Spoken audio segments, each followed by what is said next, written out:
This will be a very short video on the Riley progress for this weekend because I haven't really done much. I painted some of the cross members and bits and pieces up there, just the ones that I can get to easily. I'm getting pretty close to being able to strip this down and paint the chassis, I think. I have also cut out a blank to make the piece that goes underneath the diff housing. That's just 0.8mm steel. I'm just going to hammer a depression into it and then flat flanges on the outside. That's the plan. We'll see how that goes. The reason I haven't really done much is because it's very hot. It's actually a holiday today. It's Wellington Anniversary Day, and the weather up here has been amazing. See the hills over there. I spent Saturday working on the Land Rover. I replaced the sunroof seals, and I did film a lot of that, but I'm not sure I'm actually going to post much of that because it was a bit all over the place and a bit confused. But it was a lot of fiddly work inside the Land Rover to replace the seals and to play with the sunroofs, and I found my hands have got really sore. I've had this before, and I've actually been to the doctors about it, and they sent me off for tests and x-rays and things, and they couldn't find anything wrong.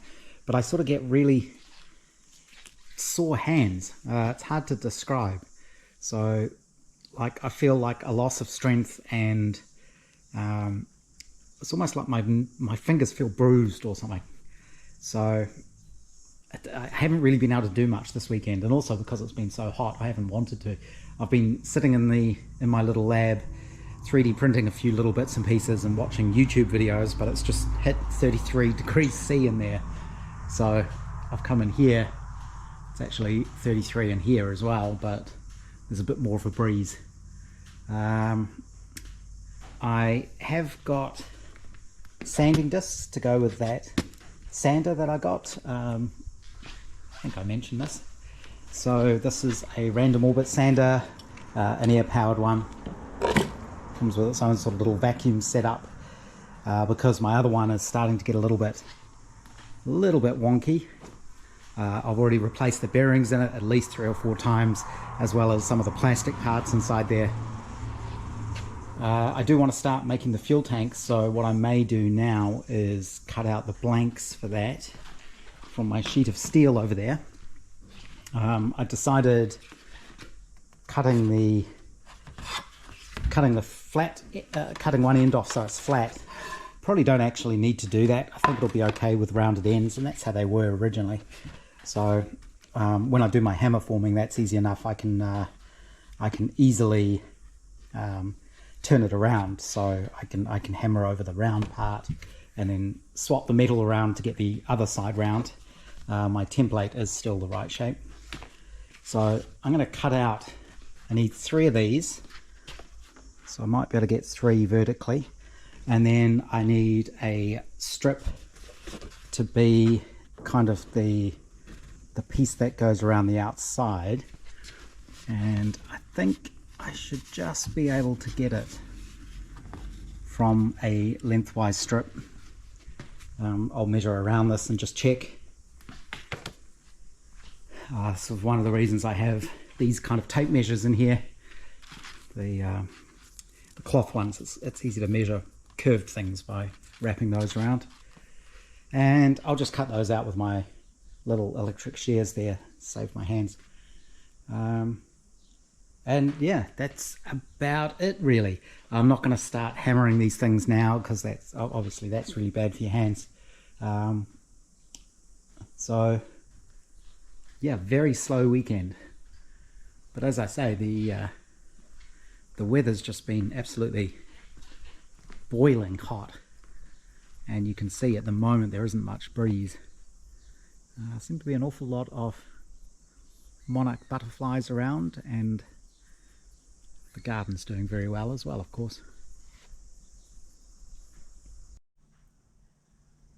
Cut out the sheet metal for the fuel tank. So there's a long strip that goes all the way around the outside, and then 2 end caps and a middle baffle. And what I've done is marked the shape that I want, and I've actually run them through my bead roller to put a sort of score line on them. And then what I'm going to do is fold it up around that score line. So these will be flat with a 90-degree flange. And when I assemble the tank, if this is the outside edge of the tank, the flange will go this way. So it'll come in and down, and then I can do a weld all the way around the seam to seal it. I think that's how that needs to be done.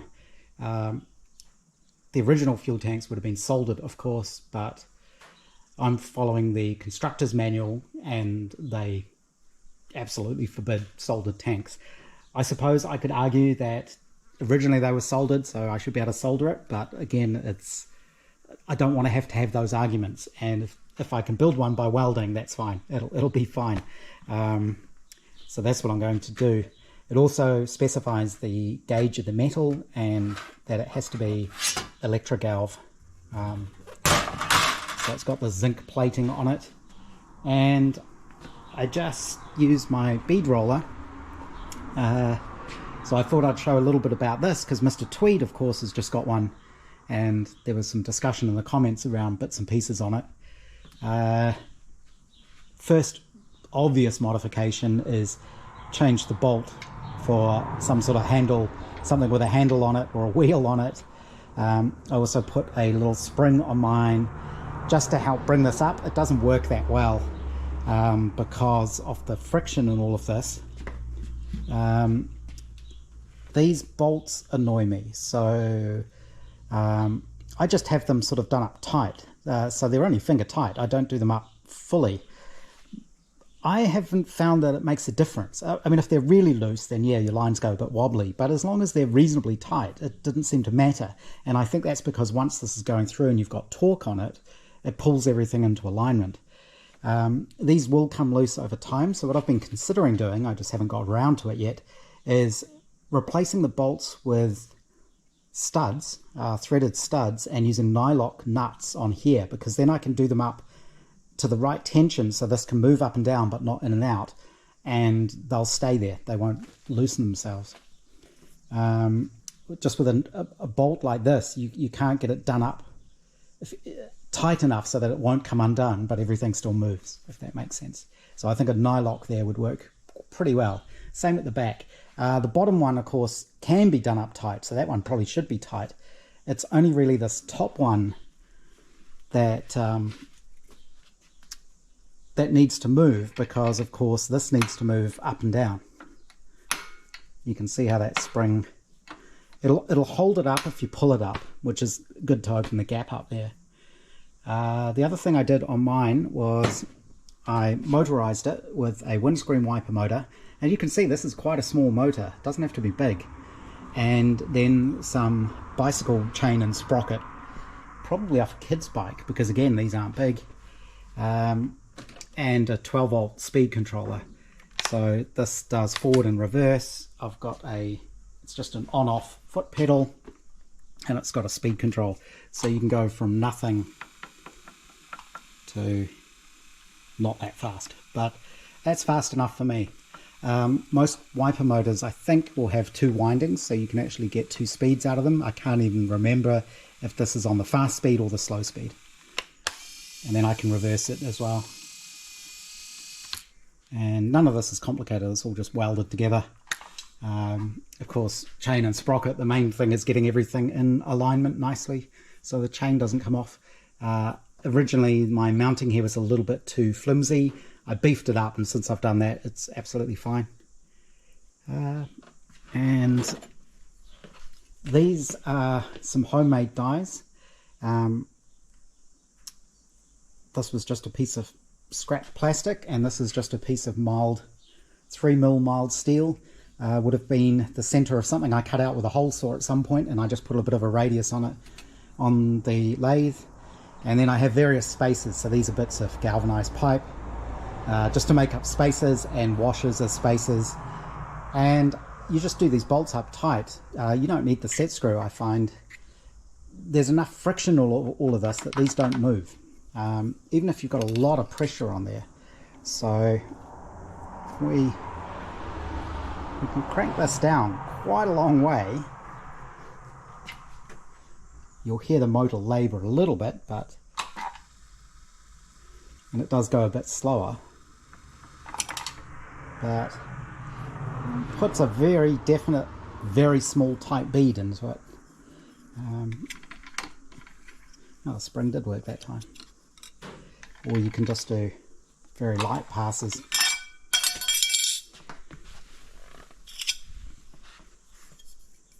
That one was a bit too light.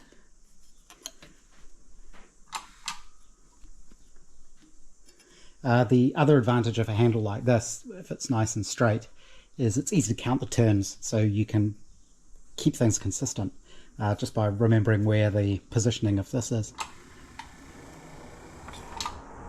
So it can put in quite a nice, tight little score line. I find that works better for me rather than trying to tip the thing all the way up, which I know you can do. You get special wheels that do that. But I prefer to get it like this and then fold it up with a piece of bar with a slot in it, or just the hammer and dolly. So there's a bar with a slot.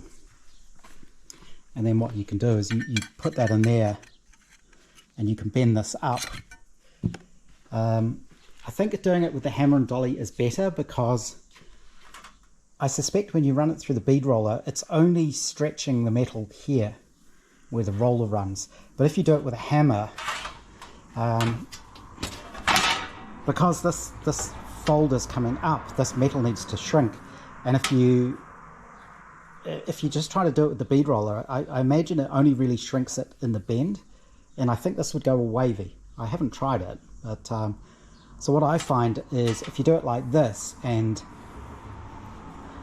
shrink this around with the hammer bit by bit, it stretches or shrinks this where it needs to shrink, so it stops some of the distortion. You can see there's distortion in it just from having run it through the roller. I did run these through the slip roller after I cut them out to make sure they were completely flat, and they were. So I think that's all I can really do today. It's just gone 6 o'clock. It's still over 30 degrees. But yeah, this might give Mr. Tweed some ideas. Like a lot of other people, I did find these aren't stiff at all, even though that's 1/2 inch thick steel. So I welded on the steel bars. That definitely helped a lot. And I just mounted it to this angle grinder stand. It's a little bit wobbly because it's only got 3 wheels, but there shouldn't be a lot of force on this thing. But the wiper motor works very well indeed. And I think it's mainly because it doesn't have to be a big motor. You're not trying to go fast. You want a lot of torque. And because these use a worm drive, effectively, they're very torquey. So that's worked fine. Like I say, that's tiny. I mean, that's quite a small wiper motor. But yeah, it's good. Very handy tool. I think Mr. Tweed, though, might need a moustache guard or something. I was getting worried when he was showing his new one, and he was up quite close to see what was going on, that he was going to have some sort of dreadful moustache accident. But seems he got away with it.